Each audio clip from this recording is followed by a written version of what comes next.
সংসারটা যখন আমাদের আর সংসারের সমস্ত কাজকর্ম যখন আমাদেরকেই একার হাতে গুছিয়ে করে নিতে হবে, তখন প্রত্যেক মহিলারই উচিত সকালবেলা ঘুম থেকে উঠেই সারাদিনের সমস্ত কাজগুলোকে পরিকল্পনা মাফিক গুছিয়ে নেওয়া। গুছিয়ে কাজ করলে পরেই জানতে হবে ছোট ছোট বেশ কিছু টিপস, আর টিপস ফলো করে সারাদিনের কাজগুলোকে সুন্দর মতো গুছিয়ে নিতে পারলেই কিন্তু আমাদের সময়, শ্রম, মাসিক বেশ কিছুটা খরচ আমরা কম করে নিতে পারবো। আজকে সেই রকমই বেশ কিছু জানা অজানা টিপস তোমাদের সাথে শেয়ার করবো, যেগুলো প্রত্যেক গৃহিণীর উপকারে আসবে। চলো তাহলে ভিডিওটা শুরু করা যাক। তো দেখো বন্ধুরা, এখানে আমি নিয়ে নিয়েছি জিন্সের প্যান্ট। আর আমরা যখন ট্রাভেল করি বা হয়তো সুন্দর করে আলমারির মধ্যে গুছিয়ে রাখি, তখন কিন্তু নর্মালি ক্যাজুয়াল যেরকম জিন্সের প্যান্ট ভাঁজ করতে হয়, আমরা প্রত্যেকে কিন্তু এইভাবে ভাঁজ করে রাখি। আর এইভাবে ভাঁজ করলে কিন্তু দেখো বন্ধুরা, অনেকটা স্পেস নেয়। মানে এতটা মোটা হয়ে ফুলে থাকে না। আবার অনেক সময় দেখা যায় ট্রাভেলের সময় হয়তো ভাঁজটা পুরোপুরি খুলে গেল, তাতে কিন্তু আর যে আয়রনটা করা থাকে সেটাও নষ্ট হয়ে যায়। তো জিন্সের প্যান্ট ভাঁজ করার একটা সহজ উপায় তোমাদের সাথে শেয়ার করব। এইভাবে যদি তোমরা জিন্সের প্যান্ট ভাঁজ করে নাও, তাহলে কিন্তু আর কোনো রকম যে একটা লাট হয়ে যাওয়ার ব্যাপার, সেটা কিন্তু হবে না। তার জন্য কি করব, কোমরের দিকটা এরকম ভাবে একটু ভেতর দিকে মুড়ে একটা ভাঁজ করে নেব। আর পায়ের দিকটা এরকম ছোট্ট ছোট্ট ভাঁজ করে নিয়ে কি করবো, এই কোমরের যে একটা ফোল্ড রয়েছে তার ভেতর এইভাবে ঢুকিয়ে দেবো। আর এইভাবে যদি তোমরা দেখবে ফোল্ড করে নাও বা ভাঁজ করে নাও, সেক্ষেত্রে কিন্তু ভাঁজটা তো খুলবে না। প্যাকিং এর সময় অল্প জায়গাতেই আমাদের সুন্দর মতো প্যাকিং করে নিতে পারবো। যেখানে আমরা দুটো জিন্সের প্যান্ট নিতে পারতাম, সেই জায়গায় 4টে 5টা জিন্সের প্যান্ট নিতে পারবো। তারপর যদি এভাবে ভাঁজ করে দাও, দেখো বন্ধুরা, কত ছোট্ট মধ্যে কিন্তু জিন্সের প্যান্টটা ভাঁজ করা হয়ে গেল। আর আগে দেখতে পারলে কতটা মোটা হয়ে ভাঁজ হয়েছিল। তো এইভাবে নিলে কিন্তু আমাদের স্পেসটা কম লাগবে।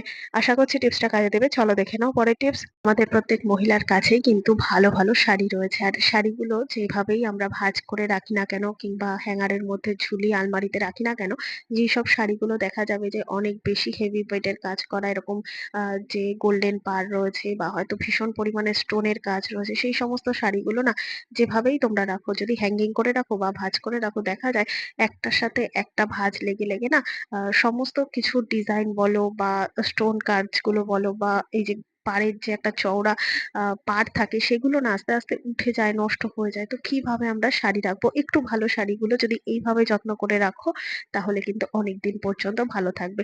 তার জন্য সবার প্রথমে কি করতে হবে, শাড়িগুলোকে ছোট ছোট করে ভাঁজ করে নাও। তো এরকম ভাবে একেবারে খুব বেশি ছোট না, নর্মাল যেরকম ভাঁজ হয় সেরকমই একটু ছোট করে ভাঁজ করে নাও। আর নিয়ে নিয়েছি এরকম একটা পিলো কভার। ঘরে আমাদের অনেকগুলোই পিলো কভার থাকে, যদি কালার ফেড হয়ে যায় বা কোনো কোনা কানাচিতে ছিঁড়ে যায়, যেগুলো ব্যবহার হচ্ছে না, সেরকম পিলো কভারের মধ্যে একসাথে কিন্তু অনেকগুলো শাড়ি তোমরা রেখে দিতে পারো। ভালো ভালো যে শাড়িগুলো মনে হচ্ছে যে কোনো রকম ভাবে নষ্ট হয়ে যাবে, অন্যটার সাথে অন্যটার টাচ লেগে বা অনেকদিন রাখতে রাখতে, সেক্ষেত্রে এরকম ভাবে পিলো কভারের মধ্যে যদি তোমরা সমস্ত শাড়িগুলোকে 2-3টে করে রেখে তারপর একটা করে পিলো কভার এরকম ভাবে মুখের দিকটা ফোল্ড করে আলমারির মধ্যে রাখতে পারো, সেক্ষেত্রে দেখবে সমস্ত শাড়িগুলো কিন্তু দারুণ ভাবে ভালো থাকবে, কোনো রকম নষ্ট হবে না। ভালো লাগলে সবার সাথে শেয়ার করে দিও। দেখে নাও পরের টিপস। বন্ধুরা, আমাদের প্রত্যেকের বাড়িতেই কিন্তু বিস্কুটের কৌটো বলো বা এই ধরনের নিমকি বা কোনো চানাচুর স্ন্যাক্স জাতীয় যে সমস্ত খাবার থাকে, চিড়ে ভাজা, মুড়ি, এগুলো তো আলাদা আলাদা কন্টেনারের মধ্যে রাখি। কিন্তু দেখবে অনেকদিন ব্যবহার করতে করতে না এই কন্টেনার গুলোর ঢাকনাটা আলগা হয়ে যায়, মানে ঢিলে হয়ে যায়। যতই আমরা টাইট করে আটকে রাখি না কেন, দেখা যায় যে মুখটা ঢিলে রয়েছে আর টাইট করে আটকানো যাচ্ছে না। সেক্ষেত্রে কিন্তু ভেতরে থাকা সমস্ত খাবার নরম হয়ে যায়, যেগুলো কিনা খেতে ইচ্ছে করে না, ফেলে দিতে হয়। দাম দিয়ে জিনিস কিনে এনে কখনো কিন্তু ফেলে দিতে ইচ্ছে করে না আমাদের। তো যদি কোনো কন্টেনারের ঢাকনা হালকা থাকে, তাহলে সেটাকে কিভাবে টাইট করবে, সেই কন্টেনার গুলো কিন্তু আমরা ফেলে দিই, ব্যবহার করি না। তো এই প্রসেসটা করলে কিন্তু আবার সেটাকে আমরা রিউজ করতে পারবো। তার জন্য নিয়ে নিয়েছি পলিথিন। আর পরিষ্কার পলিথিনের প্যাকেট নিয়ে উপর নিচ সাইড দুটো সব জায়গাগুলো কেটে সমান করে নেবে। তো এইরকম ভাবে যদি তোমাদের কাছে অন্যান্য কোনো ভালো পলিথিন থাকে, সেটা দিয়েও করতে পারো। তবে সবার কাছে যেহেতু এই পলিথিনের প্যাকেটগুলো থাকে, তাই আমি এই পলিথিনের প্যাকেট দিয়ে দেখাচ্ছি, তাহলে কিন্তু দারুণ ভাবে কাজে দেবে। আর এই কৌটোগুলোকে কিন্তু আমাদের ফেলে দিতেই হবে না। তো দেখো, পুরো সমান করে নিয়েছি, চার ধার কেটে বাদ দিয়ে। এবার কৌটো অনুযায়ী কিন্তু আমি এখানে ভাগ করে নেবো। যেহেতু এখানে ছোট ছোট কৌটো, তাই মোটামুটি 3টে 4টে তো ভাগ হবেই। তো এখানে আমি দুটো ভাগ করে নিলাম। আর অন্যান্য গুলো দিয়ে কিন্তু আমি অন্যান্য ভাবে কাজে লাগাতে পারবো। তো ছোট ছোট এই প্যাকেটের টুকরো গুলোকে কি করব, এই ঢাকনাটা খুলে নিয়ে এখানে ভাঁজ করে এইভাবে মুখের কাছটা আটকে তারপর ঢাকনাটাকে আটকে দেবো। তো এইভাবে যদি তোমরা ঢাকনাটাকে আটকে নাও একটা পলিথিন দিয়ে, তাহলে দেখবে যে একটা টাইট ব্যাপার ছিল না ঢাকনাটা, সেটা কিন্তু আবার টাইট হয়ে যাবে। আর খাবার গুলো যে হাওয়া লেগে নরম হয়ে যেত, সেই জিনিসটা কিন্তু হবে না। দেখতে খারাপ লাগলেও কি, জিনিসগুলো তো আমাদের নষ্ট হচ্ছে না, ফেলে দিতে হবে না। তো এই বুদ্ধিটা কিন্তু তোমরা অ্যাপ্লাই করতেই পারো পারো, জিনিসপত্র কিন্তু আর নষ্ট হবে না। ভালো লাগলে লাইক করে দিও। দেখে নাও পরের টিপস। এখানে আমি নিয়ে নিয়েছি মোটা কাপড়ের প্যান্ট। আর এই ধরনের জিন্সের প্যান্ট বলো বা এই ধরনের মোটা কাপড়ে যদি কোনো জামা কাপড় হালকা একটু কোথাও ছিঁড়ে যায় বা সেলাই খুলে যায়, সেক্ষেত্রে কিন্তু আমরা চট করে দোকান বাজার নিয়ে গিয়ে সেটাকে রিপেয়ার করার চেষ্টা করি না, ঘরে থাকা সুই দিয়ে কিন্তু করি। কিন্তু যেহেতু প্রত্যেকদিন আমাদের সেলাই করতে লাগে না, তাই এই সুইগুলো ঘরে পড়ে থাকতে থাকতে দেখা যায় একটু জং পড়ে গেছে বা মুখের কাছটা একটু ভোঁতা হয়ে গেছে, সেক্ষেত্রে কিন্তু এই মোটা কাপড়গুলো আমরা সেলাই একেবারেই করতে পারি না। তো যদি এরকম সমস্যা হয় তাহলে কি করবে, এখানে নিয়ে নিয়েছি গ্রেটার। আর গ্রেটারের সাহায্যে খুব ভালো মতো কিন্তু আমরা সুই ধার করে নিতে পারবো। তো কিভাবে, এখানে গ্রেটারের মধ্যে এইরকম ভাবে, যেইভাবে আমরা মশলা পেস্ট করি ঠিক সেই রকম ভাবে কিন্তু একবার করে সুইটাকে গ্রেট করে নিতে হবে। কখনোই কিন্তু এইরকম ভাবে বারবার ওপর নিচ করবো না, তাতে কিন্তু সুইটা ধার হওয়ার বদলে আরো নষ্ট হয়ে যাবে। একবার করে ওপর থেকে নিচে নামাবো, আবার ওপর থেকে তুলে নিয়ে আবার ওপর থেকে নিচে নামাবো, কখনোই কিন্তু আপ ডাউন একসাথে করবো না। তো এইভাবে যদি তোমরা একটুখানি ধার দিয়ে নিতে পারো, তাহলে দেখবে সুইয়ের মাথার দিকে যে ভোঁতা ব্যাপারটা ছিল বা জং পড়ে গেছিল, যে কোনো মোটা কাপড়ে আমাদের ছিদ্র হতে চাইছিল না, সেই জিনিসটা কিন্তু অনায়াসেই হয়ে যাবে। দেখো বন্ধুরা, এই সুইটা দিয়ে এতক্ষণ কিছুই হচ্ছিল না, না এই সুইটা দিয়ে কিন্তু এখন আমরা সুন্দর মতো সেলাই করে নিতে পারবো। তাই একটু একটু বুদ্ধি খাটিয়ে যদি সংসারের কাজগুলো করে নেওয়া যায়, সেক্ষেত্রে আমাদের ভীষণই উপকার হবে। চলো দেখে নাও পরের টিপস। আমাদের অনেক সময় হয় হাতে পায়ে মোচকা লাগা বা পিঠে ঘাড়ে কোনো না কোনো জায়গায় যদি ব্যথা হয়, সেক্ষেত্রে কিন্তু আমাদের ভীষণ পরিমাণে ব্যথা হতে থাকে। আর আমরা পেইন ক্লিয়ার খাওয়ার আগে মনে করি যে এই ধরনের কোনো অয়েন্টমেন্ট বা স্প্রে যদি করে সেই রিলিফটা করতে পারি, সেক্ষেত্রে কিন্তু অনেকটা বেশি রিলিফ পাওয়া যায়। তো যেখানেই ব্যথা হোক না কেন, যদি এই ধরনের স্প্রে আমরা ব্যবহার করে থাকি, কিংবা ধরো ঘরে যদি বয়স্ক মানুষ থাকে, সেক্ষেত্রে তো হাতে পায়ে ব্যথা লেগেই থাকে।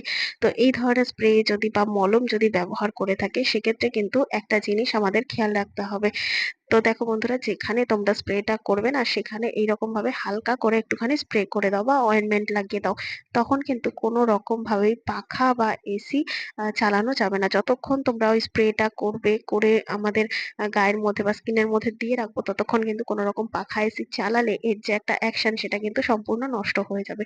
এবার দেখো, এটা তো চামড়ার মধ্যে পুরোপুরি ভালো মতো মিশে গেছে, এ পর্যায়ে কিন্তু কোনো রকম আর টেপাটেপি করবো না, যাতে আরাম পাই। তখন কি করব, এরকম একটা কাপড়ের টুকরো, যে পুরোনো কোনো বাতিল কাপড়ের টুকরো থাকে, সেই কাপড়ের টুকরো দিয়ে যেখানে স্প্রে করেছি সেই জায়গাটাকে এই রকম ভাবে টাইট করে বেঁধে রেখে দেবো। তাতে কি হবে, এর যে একটা ঝাঁঝালো ভাব, মানে যে স্প্রেটা করলাম, তো সেই ঝাঁঝালো ভাবটা যেন কোনোভাবে উবে না যায়। আর খুব ভালো মতো টাইট করে বেঁধে রাখে যদি আমরা এইভাবে রিলিফ পেতে পারি, সেক্ষেত্রে কিন্তু অনেক তাড়াতাড়ি কোনো রকম পেইন ক্লিয়ার খাওয়া ছাড়াই আমরা কিন্তু দেখতে পাবো যে খুব তাড়াতাড়ি আমাদের রিলিফ হচ্ছে। আর যদি একটু গরম সেক করা যায় এর উপর দিয়ে, আরো বেশি আরাম পাবো। তো আশা করছি টিপসটা কাজে দেবে। সবার সাথে শেয়ার করতে ভুলবে না, যাতে প্রত্যেকের উপকারে আসে। চলো দেখে নাও পরের টিপস। আমরা অনেক সময় হয় চা, স্ন্যাক্স বা বিকেলের কোনো টিফিন বা অনেক লোকজন আসলে, তখন কিন্তু আমরা গল্প করতে করতে বিছানায় বসেই টুকটাক এরকম খাওয়া দাওয়া করি। তো এই ধরনের খাবারগুলো খেতে গেলে অনেক সময় দেখা যায় বিছানার মধ্যে খাবার পড়ে যায়। বেশিরভাগ সময় আমরা ডাইনিং টেবিলে বসে খেলেও, যখন অনেক মানুষ আছে বা টিভি দেখতে দেখতে আমাদের ঘরে অন্যান্য কোনো বসার জায়গা নেই, সোফা বা চেয়ার, সেক্ষেত্রে খাটে বসে তো টুকটাক চা, মুড়ি বা পকোড়া এই ধরনের কিছু খাই। তো সেক্ষেত্রে কিন্তু বিছানার মধ্যে টুকটাক খাবার পড়ে। তো বিছানার মধ্যে যদি খাবার পড়ে, সাথে সাথে কিন্তু আমরা চাদরটাকে ঝেড়ে পরিষ্কার করে দেওয়ার চেষ্টা করি। আবার অনেক সময় যদি কোনো রকম সস বা কোনো ঝোল জাতীয় বা কোনো তেল জাতীয় খাবার পড়ে, সেক্ষেত্রে কিন্তু দেখা যায় বিছানার চাদরটা আমাদের কাচতেই হয়, নাহলে পিঁপড়ে আসার একটা ভয় থাকে বা বাজে লাগে দেখতে। সেক্ষেত্রে কিন্তু কোনো রকম কাচা ধোয়া ছাড়া সুন্দর মতো বিছানার চাদর আমরা পরিষ্কার করে নিতে পারবো।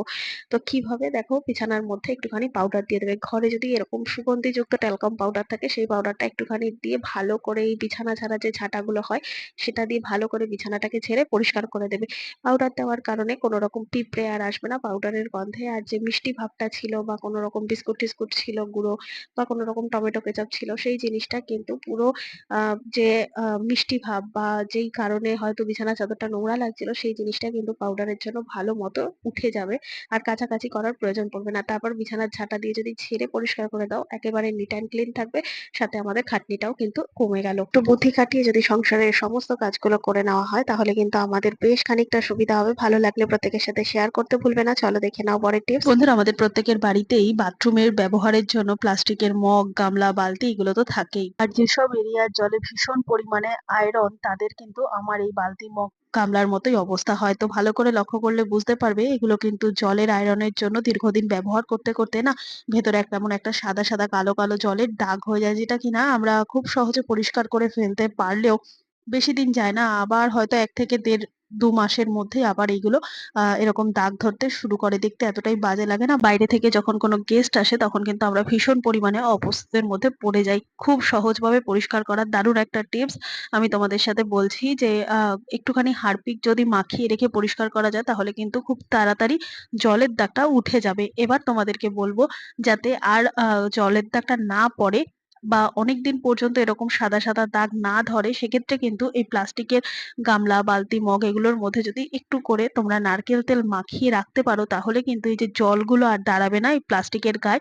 তো তেলের মধ্যে একটা স্লিপারি ব্যাপার থাকায় কিন্তু সমস্ত কিছু এই বালতি, গামলা, মগ এগুলোর গায়ে যদি একটুখানি আমরা তেল এভাবে মাখিয়ে রাখতে পারি তাহলে অন্তত আ আমাদের দেখা যাবে যেটা ১-১.৫ মাসের মধ্যে বারবার নোংরা হয়ে যাচ্ছিল সেটা অন্তত ৫ থেকে ৬ মাস পর্যন্ত ভালো থাকবে। তবে কি আমরা প্রত্যেকদিন এর মধ্যে তেল দেবো? একদমই না।